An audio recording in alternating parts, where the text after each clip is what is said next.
Stop विक्टिमाइजिंग yourself. अब ये जो स्टेटमेंट है इसके दो साइड्स हैं। फर्स्ट तो ये कि विक्टिमाइजिंग एज इन आपने अपनी पास्ट लाइफ में कुछ मिस्टेक्स किए हों या फिर आपके साथ कुछ ऐसे इंसिडेंट्स हुए हो जो कि बुरे थे and you are still stuck on to that. और अभी की जो आपकी प्रेजेंट लाइफ है उसमें जो भी मिस्टेक्स आप कर रहे हो या फिर आपके साथ गलती से भी कुछ बुरा हो जाए, you get back in to that same loop of your past life and आपको ये रियलाइजेशन होता है कि आपके लाइफ में कभी कुछ सही नहीं हो सकता and you are always going to be a bad person. The second part of victimising yourself is self pity. खुद के लिए बेचारा फील करना, हमेशा अपने लिए सिंपैथी ढूंढना और खुद को बेचारा महसूस कराते रहना and feeling inferior when you're next to someone, और ख़ुद को ये यकीन दिलाने की कोशिश करना कि आप लाइफ में कभी कुछ नहीं कर सकते हो, इस तरह का mindset. Now I have personally witnessed both of this mindset. एक तो मैं अपनी पर्सनल एक्सपीरियंस से कहूँगी एंड दूसरा जो है मैं अपनी एक क्लोज फ्रेंड का यहाँ पर एग्जाम्पल लेना चाहूँगी। तो getting into the video, the first जो है मैंने कहा था कि पास्ट इवेंट्स या फिर जो मिस्टेक्स का है, अभी एज अ व्यूअर आपको लगेगा कि मतलब ये कौन सी छोटी सी चीज़ को आप इतना एग्जैजरेट करके बता रही हो कि मतलब ऐसा क्या हो गया। When you are personally facing it you will realise के how badly it affects you and आपको एक चीज़ ये भी होगा कि of how poor your mental health is और आप कितना इमेच्योर हो। तो मेरे साथ ये चीज़ कब हुई थी, जब मैं 9th ग्रेड में थी, कुछ साल पहले की बात है। I was nominated to be the school leader. उस टाइम पर I was pretty popular in the school और मैं पढ़ने में अच्छी थी। I had a good bonding with all the teachers और मेरे ग्रेड्स भी काफ़ी सही होते थे एंड मुझे कॉन्स्टेंटली क्लास लीडर तो बनाया जाता था। तो it was almost like an undeclared winner के बाकी के जो कंटेस्टेंट्स थे उनके कंपैरिजन में I was the more expected to be a winner. तो उस तरह की सिचुएशन थी। तो मेरा जो है कॉन्वेंट स्कूल था, हमारे पास प्रॉपर एक शेड्यूल फॉलो किया जाता था कि पहले स्पीचेस तैयार की जाती थी and then voting, then polling and then weekend के बाद फाइनल रिजल्ट्स अनाउंस होते थे। At the back of a mind मुझे कहीं ना कहीं ये पता था कि चलो I am almost a winner. And तो वीकेंड हुआ, I was pretty much sure and when the results announced I did not win.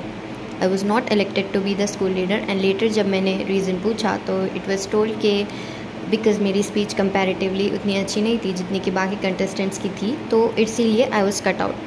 Now this is like a very basic thing और इस तरह के कॉम्पिटिशन्स तो मतलब लाइफ में आते जाते रहें एंड इट्स नॉट समथिंग जो कि मुझे अपनी फ्यूचर प्रोफेशनल या फिर अकेडमिक लाइफ में अफेक्ट करेगी, because nobody is going to give me a job based on कि मैंने स्कूल लीडर बनी थी या नहीं बनी थी।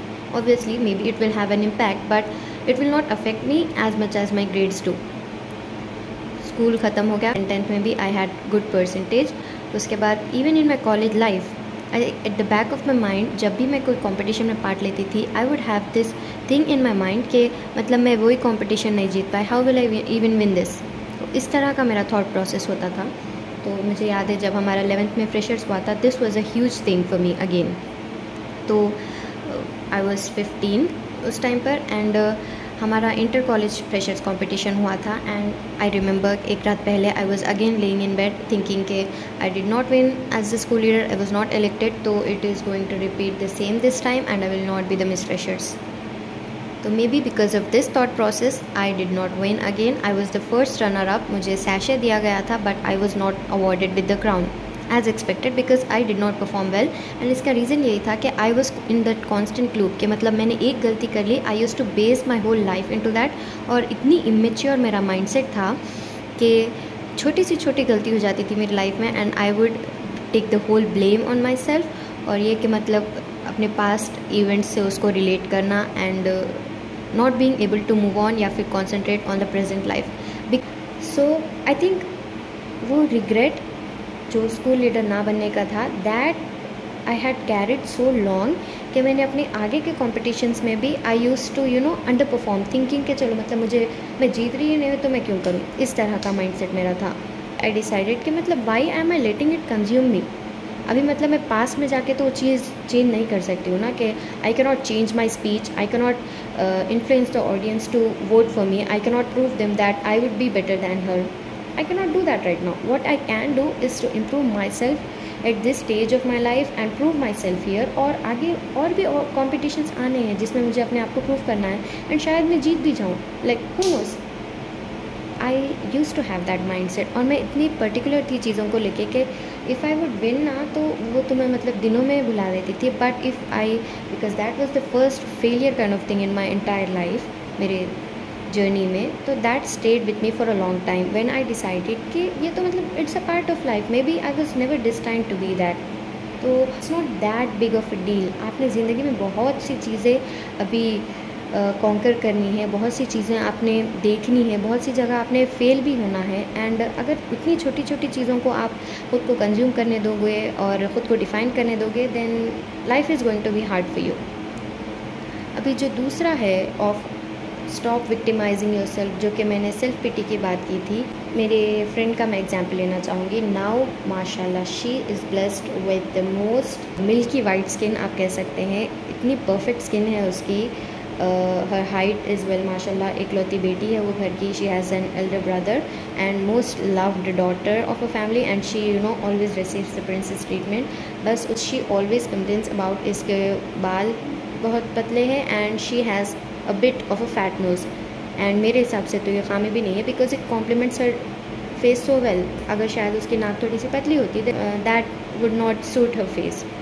She always complains about that, because मैं उससे वक्तन फ़वक्तन मिलती रहती हूँ, एंड हमारी ऑन एंड ऑफ बात चलती रहती है, and every single time we have a phone call और when we meet in person, she always make sure to complain about her hair या फिर हर नोज़। नाउ अभी मैं फेड अप हो रही हूँ वो तो एक बात है, but you know when you're constantly complaining about those things, then due to her constant complaining people will have a negative perception about you, and एक और चीज़ ये भी है कि nobody is going to have a pity for you, because वो कोई problem ही नहीं है मोटी नाक होना, you cannot change that, right? या फिर वो पतली नाक होने से तुम लाइफ में कुछ बड़ा चेंज भी नहीं ला सकती हो। what you can change is your personality, जो चीज़ को तुम कंट्रोल ही नहीं कर सकते हो, जो अल्लाह ताला की देन है, आप उस पर क्यों नाराज़ हो रहे हो? कई लोगों को उनकी शक्ल पसंद नहीं होती, that is all in good, but constantly complaining about your face, about your life, of how hard it is. आप एक बार इंस्टाग्राम खोलो, सी दोज चैरिटी पेजेस, और उनके मतलब वो किस तरह के लोगों की मदद करते हैं, like look at their lives, के गरीब लोग किस तरह की हालत से गुजरते हैं, उनके पास कुछ आसाइशें नहीं होती, कुछ नहीं होता, and we rather than being grateful of what we are blessed with, हमने अपनी लाइफ में पता नहीं कौन से प्रॉब्लम्स पाले हुए हैं कि हमारी नाक मोटी है, हमारे बाल पतले, हमारी हाइट छोटी है, या फिर हम स्टडीज़ में अच्छे नहीं कर रहे। क्यों नहीं कर रहे आप स्टडीज़ में अच्छे? Is is something like stopping you, या फिर आप एकदम डिस्लेक्सिया है आपको कि आप पढ़ ही नहीं सकते? ऐसा तो कुछ नहीं है ना। If you put more hours, आप ऑब्वियसली पढ़ना स्टार्ट करोगे तो आपको ग्रेड्स बेनिफिट करेंगे आपके। आप पढ़ ही नहीं रहे हो, आप दिन भर रील स्क्रॉल कर रहे हो, एंड देन यू विश के अरे मेरे ग्रेड्स अफेक्ट हो रहे हैं। क्यों नहीं होंगे आपके ग्रेड्स अफेक्ट?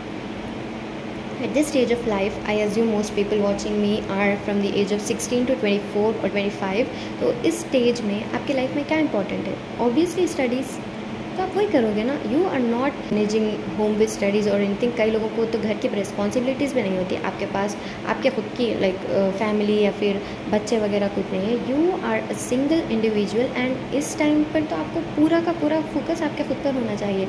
आपकी क्या हॉबीज़ है? आप कई लोगों को तो उनकी हॉबीज़ ही पता नहीं होती कि विच थिंग इंटरेस्ट देम, उनको अभी तक ये नहीं पता। फ्री टाइम में क्या करते हो? मैं सोती हूँ या फिर फ़ोन स्क्रॉल करती हूँ, as if this is some kind of sarcastic statement. No, it's not. I pity you for not having discovered your hobbies yet. कोई गाइड नहीं बताने वाली हूँ या फिर कोई स्टेप्स आपको कि how to get out of that rut या फिर अपना माइंडसेट कैसे चेंज करें, बिकॉज जितने भी मैं पॉइंट्स बोल लूँ, it all comes down to one single statement, that is live in the present. खुद को ब्लेम करना, खुद के लिए हमेशा सॉरी फील करना, ये सब चीज़ों से आपको बाहर निकलना होगा। इट्स रियली गुड कि आप रियलाइज़ करते हैं कि आपने पास्ट में बहुत सी गलतियाँ की होंगी, but now it's time to get out of that rut. नमाज़ पढ़िए, अल्लाह ताला से माफ़ी मांगिए, and that's it, forget about that. और अगर कोई आपके फ्रेंड या फिर कोई कुछ होते हैं ना ऐसे लोग कि मतलब वो आपको बार बार याद दिलाते हैं कि आप पहले कैसे इंसान थे, तो the simple thing you have to do is to just cut them off. और ये कोई गुनाह भी नहीं है कि आप लोगों से रिश्ता तोड़ रहे हो, it's bad, it's absolutely bad to end those relationships in wrong terms, but if they are affecting your mental health और अगर आपको कॉन्स्टेंटली वो उस रट में ले जा रहे हैं जिससे आप बाहर निकलना चाह रहे हो, तो my suggestion would be to just end that friendship. आप नॉर्मल का हाई हेलो रख सकते हो उनसे, but stop getting close to them. You are an individual person. ये जो फेज़ है आपका लाइफ का, this is not going to come again. आप फिर से इस एज के नहीं होंगे, आपके पास इतनी एनर्जी, इतना जो है एंथुसियाज़म नहीं होगा। So use it for the benefit of you, for your family, for your Deen and for the nation.